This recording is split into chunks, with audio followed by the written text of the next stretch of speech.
Assalamualaikum warahmatullahi wabarakatuh. Selamat pagi, Pak. Waalaikumsalam warahmatullahi wabarakatuh. Selamat pagi, dokter. Oke, baik Bapak. Sebelumnya perkenalkan, saya Dr. Priscilla Alfitra Menakaka, saya dokter yang berjaga di Rumah Sakit Pasundan pada pagi hari ini.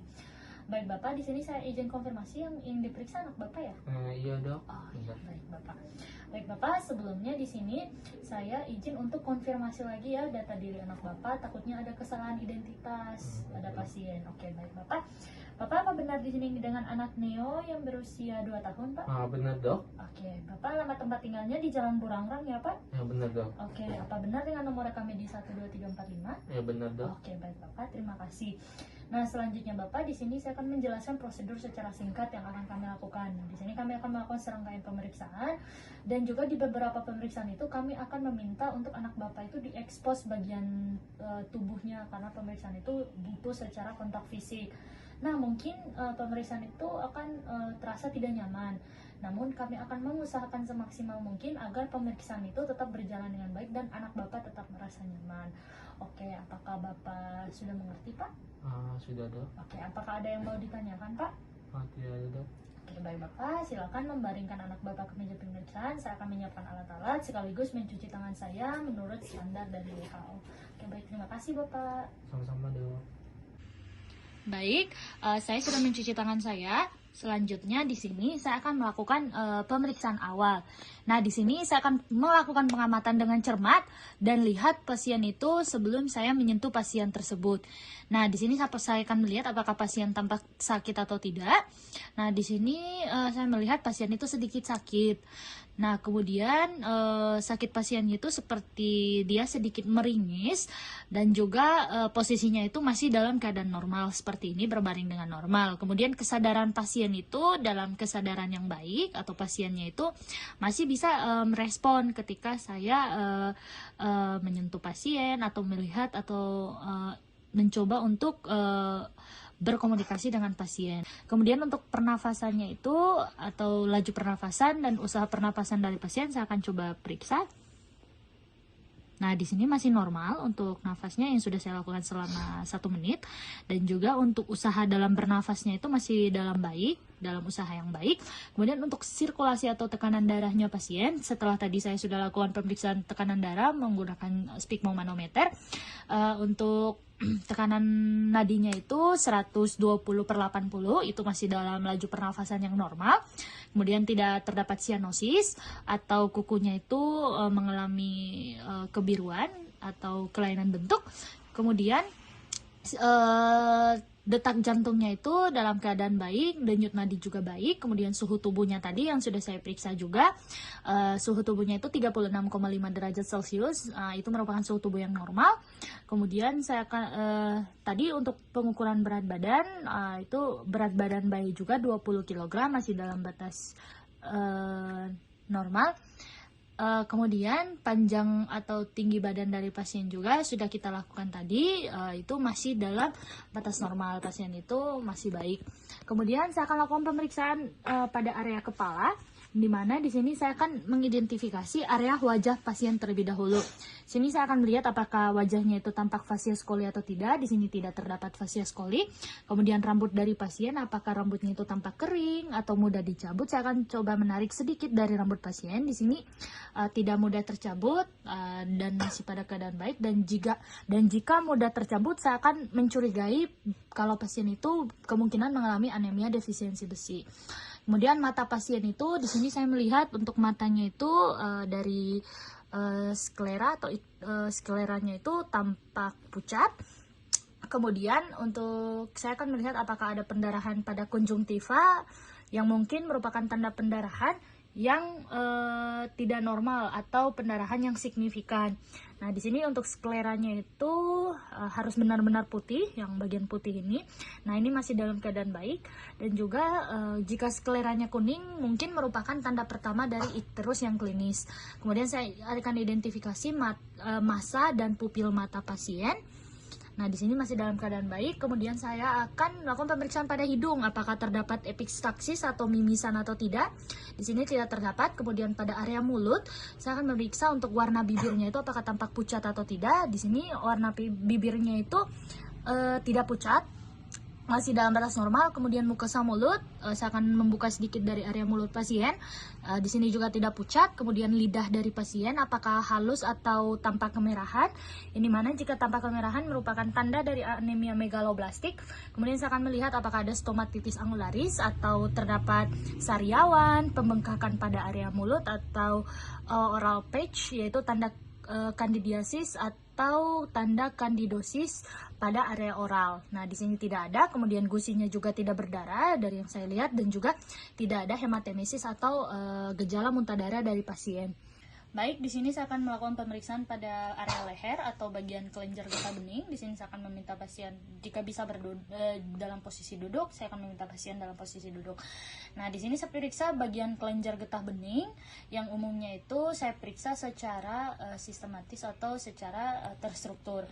Yang dimana di sini saya akan untuk prosedurnya itu saya akan periksa tadi yang saya bilang secara sistematis. Pertama, saya akan periksa pada nodus oksipital pasien, post artikular.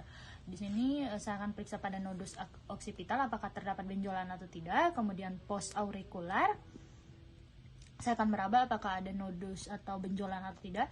Kemudian bagian anterior, bagian depan, bagian sini. Kemudian saya akan periksa juga posterior cervical di bagian belakang. Kemudian saya akan periksa juga bagian cervical apakah ada benjolan atau tidak. Kemudian saya akan periksa parotisnya, kemudian pada submaxillaris, kemudian pada sublingual, kemudian pada aksila saya akan periksa juga, kemudian pada inguinal, maaf ya Dek, pada bagian inguinal. Nah, di sini saya akan mencatat ukuran jumlah, mobilitas, nyeri tekan, dan juga konsistensi kelenjar yang teraba, baik itu kecil, diskrit, atau dapat digerakkan. Nah, itu saya akan mencatat, yang dimana diameternya itu hingga 3 mm. Nah, jika 3 mm itu biasanya dalam keadaan normal di area ini. Nah, setelah saya melakukan pemeriksaan pada kelenjar getah bening, saya akan membuat catatan yang dimana di daerah cervix dan inguinal itu merupakan kelenjar getah bening dengan diameter 1 cm. Itu pada usia 12 tahun, nodus yang panjang atau di segitiga cervical anterior atau yang membesar itu perlahan biasanya jinak. Nodus yang tumbuh secara cepat itu melekat pada jaringan di bawahnya atau keras dan kusut, dan nodus biasanya ganas. Kemudian nodus yang besar itu terasa hangat dan juga lunak, dan lunaknya itu biasa menunjukkan tanda infeksi yang akut. Kemudian ada juga kelenjar non-tender yang kencang dan juga kenyal, dia itu lebih sering terjadi pada pasien yang mengalami leukemia.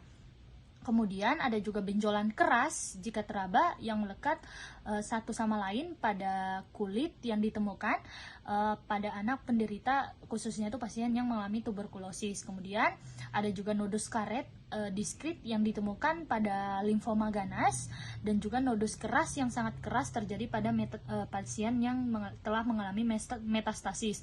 Kemudian yang terakhir ada adenopati lokal yang biasa menunjukkan infeksi lokal, tetapi mungkin merupakan tanda penyakit yang umum terjadi.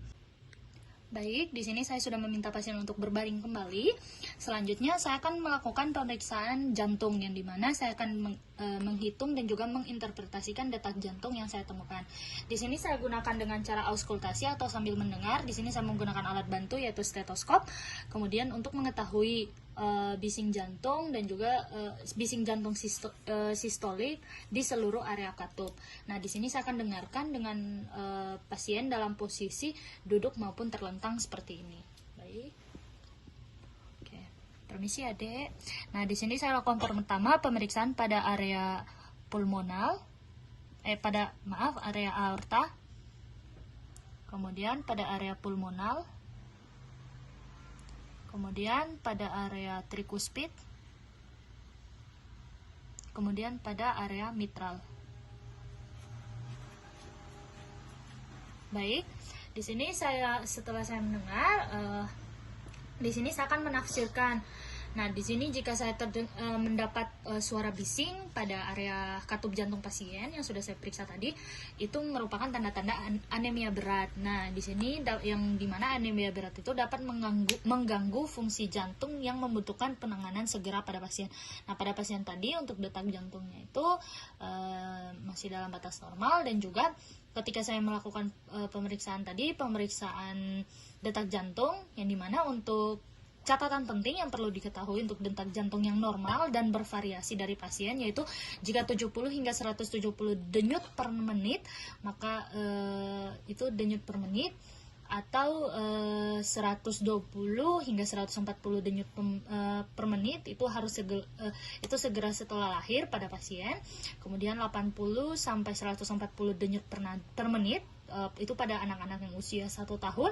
Kemudian untuk 180 sampai 130 denyut per menit itu untuk pasien yang 2 tahun. Kemudian untuk 80 sampai 120 denyut per menit itu pada pasien 3 tahun, dan 70 sampai 115 denyut per menit itu setelah pasien 3 tahun. Dan untuk orang yang dewasa itu 90 kali per menit pada usia 10 tahun dan juga dan usia remaja tadi 60 sampai 100 denyut per menit. Nah, di sini selanjutnya saya akan melakukan pemeriksaan perut. Di sini saya lakukan dengan inspeksi atau merabah, yang dimana saya akan memastikan pendarahan dari tali pusat terlebih dahulu dan juga venaktasi. Lalu selanjutnya saya akan melakukan pemeriksaan yang pertama, yaitu hepatomegali. Di sini untuk memastikan apakah heparnya itu membesar atau tidak. Nah, hepar yang biasa tidak teraba atau dapat teraba itu sebagai massa superficial itu 1 sampai 2 cm di bawah batas kosta kanan dengan batas yang tajam. Baik, di sini untuk pemeriksaannya itu saya akan meletakkan pada bagian bawah dari perut pasien, bagian kanan seperti ini. Punten ya, Dek. Kemudian saya akan menekan di sini untuk tangan kirinya itu saya letakkan seperti ini, sejajar dan menopang pada 11 dan 12 dari tulang rusuk jaringan lunak yang berdekatan di bawahnya, seperti ini. Kemudian saya akan mengingatkan saya akan meminta pasien untuk dalam keadaan rileks. Kemudian saya akan menekan tangan kiri ke bagian depan, dan hati pasien itu dapat lebih mudah teraba atau terasa. Nah, tangan kanannya itu saya letakkan di atas perut seperti ini. Nah, di sini saya lakukan penekanan di samping otot rektus dengan ujung jari jauh di bawah batas hati redup. Kemudian baik Ade, silakan coba Ade tarik nafasnya. Oke, coba Ade tarik nafasnya. Nah, di sini saya akan mencoba rasakan ujung hati saat turun bertemu dengan ujung jari. Oke, di sini saya meraba dari ujung hatinya. Kemudian saya akan ke tengah. Di sini saya tidak akan melepaskan tangan saya. Tarik nafas deh, tarik nafas. Oke. Nah, saya akan sampai di bagian tengah atau kosta. Kemudian saya akan mengambil pita pengukur. Sini saya akan mengukur. Oke, dari ukuran. Oke, ke bagian kosta. Oke. Nah, di sini untuk ukurannya itu masih dalam batas normal. Baik. Nah, di sini saya akan coba meraba tadi dari permukaan yang halus atau mungkin sedikit lunak. Lalu di sini untuk interpretasinya itu bagian margin yang dimana kurang dari, kalau pasien yang kurang dari 3 tahun normal teraba itu 1 sampai 2 cm, dan prosesus sipoideus di bagian umbilikal yang kurang dari 3 tahun itu normal teraba 1 sampai 2 cm. Nah, itu tadi normal teraba. Untuk bagian heparnya itu tidak ada hepatomegali atau pembesaran hati. Kemudian selanjutnya saya lakukan pemeriksaan pada splenomegali atau pembesaran limfa. Nah, di sini saya akan memastikan dengan tangan kiri yang dimana saya raih ke atas. Kemudian saya letakkan seperti ini di bagian dari permisi Ade. Oke, seperti ini. Kemudian saya akan tangan kanan ini saya letakkan di bagian margin kosta kiri, dan saya akan tekan limfa seperti ini. Permisi Ade. Saya akan tekan limfa. Oke, tarik nafas deh. Oke, baik. Oke, kemudian saya akan tarik dari bawah ke sini dan saya akan palpasi dengan cukup sehingga teraba bagian limfa yang mungkin membesar. Oke, narik nafas. Oke, saya akan mencoba merasakan tepi limfa dan ujung temu. Oke, di sini saya sudah temukan. Nah, saya akan menilai juga selain pemeriksaan dari limfanya, saya akan melihat setiap nyeri tekan atau nilai kontur dari limfa. Oke. Nah, di sini saya sudah temukan limfanya. Untuk memastikan benar ini limfa, saya akan ke atas. Oke, tarik nafas deh. Oke, baik. Di sini untuk interpretasi limfanya itu, nilai pembesaran limfanya itu pada Skufner 1 sampai Skufner 8. Saya akan menarik garis imajiner dari Skufner 1 sampai Skufner 8. Kemudian dari margin kosta kiri, bagian kiri bawah, yang dimana melalui pusar ke sias. Dan saya akan menilai insisura dari limfa yang tadi saya letakkan hingga ke atas untuk memastikan limfanya. Nah, jika limfa tidak dapat dipalpasi, maka saya akan mencari ruang Traub dan saya akan lakukan perkusi di garis aksila anterior kiri pada ICS 8 sampai ICS 10. Nah, ini ada di bagian sini, saya letakkan, saya tekan seperti ini. Nah, jika terdapat bunyi, tidak terdapat bunyi, maka itu terdapat isi dan itu merupakan bagian dari limfa seperti ini. Oke, selanjutnya saya akan melakukan pemeriksaan pada alat kelamin pasien. Nah, di sini saya akan memastikan apakah ada pembesaran testis pada anak laki-laki atau tidak. Maaf ya, Dek, permisi. Oke, saya akan melihat apakah ada pembesaran testis atau tidak. Oke, baik. Di sini masih dalam keadaan normal. Oke, kemudian saya akan periksa bagian dubur dari pasien. Punten ya deh, saya minta berbaring sedikit ke belakang. Oke, saya akan memeriksa apakah dubur atau anus pasien itu terdapat bekas perdarahan atau tidak. Apakah ada melena atau hematogezia. Melena itu adalah feses dengan darah yang mengeluarkan darah hitam pekat, kemudian hematogezia itu feses dengan darah yang segar. Oke, baik. Di sini tidak ada. Baik. Selanjutnya saya akan melakukan pemeriksaan ekstremitas, di mana untuk ekstremitas ini saya periksa terlebih dahulu pada area kuku. Apakah kuku pasien itu tampak pucat atau tidak? Di sini kukunya tidak pucat. Kemudian apakah ada sianosis atau tidak? Di sini tidak ada, dalam keadaan normal. Kemudian jari-jari kuku apakah terdapat jari tabu atau clubbing finger. Kemudian apakah terdapat koilonychia, kuku sendok atau tidak? Di sini tidak terdapat, masih dalam batas normal. Kemudian pada telapak tangan apakah tampak pucat atau normal? Oke, di sini tangannya itu masih dalam batas normal. Kemudian saya akan melakukan pemeriksaan pada sendi. Punten ya, Dek. Nah, saya akan sedikit menekan pada area sendi. Takutnya ada pasien itu mengeluhkan terasa nyeri.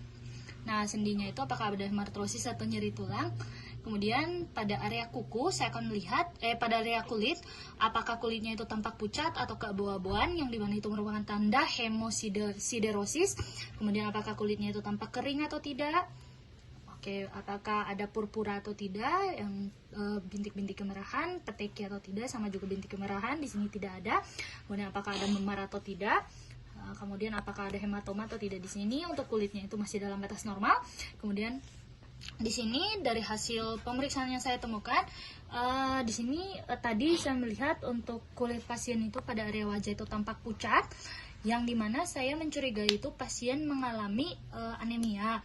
Namun untuk menentukan tingkat anemia atau menentukan jenis anemia yang dialami oleh pasien itu, karena dari anamnesis juga tadi sudah ditemukan, saya akan melakukan pemeriksaan lebih lanjut, yaitu berupa pemeriksaan fisik dan juga pemeriksaan laboratorium jika diperlukan.